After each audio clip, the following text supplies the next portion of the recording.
Trump says Hamas didn't want deal as U.S. and Israel leave Gaza talks. Almost 1 in 3 people in Gaza are going days without eating.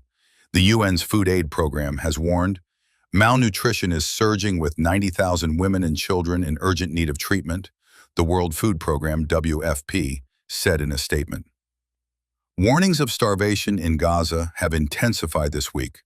9 more people died of malnutrition on Friday, according to the territory's Hamas-run health ministry, bringing the total such deaths since the war began to 122.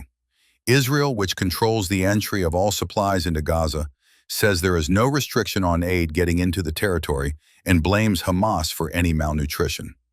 An Israeli security official said on Friday that airdrops of aid into Gaza could be allowed in the coming days, something aid agencies have previously cautioned is an inefficient way to get supplies into Gaza.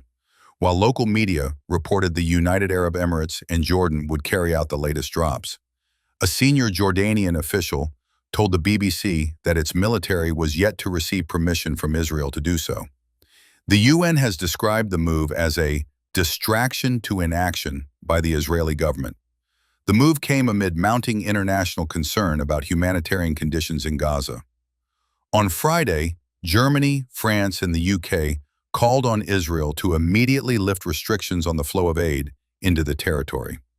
In a joint statement, they called for an immediate end to the humanitarian catastrophe that we are witnessing in Gaza and to the war itself, adding that Israel must uphold its obligations under international humanitarian law. Withholding essential humanitarian assistance to the civilian population is unacceptable, read the statement. The UN Secretary-General, Antonio Guterres, said he could not explain the level of indifference and inaction we see by too many in the international community, the lack of compassion, the lack of truth, the lack of humanity. Addressing the Amnesty International Global Assembly, he said more than 1,000 Palestinians had been killed while trying to access food since 27 May, when the U.S. and Israeli-backed Gaza Humanitarian Foundation, GHF, began distributing supplies as an alternative to the UN-led system.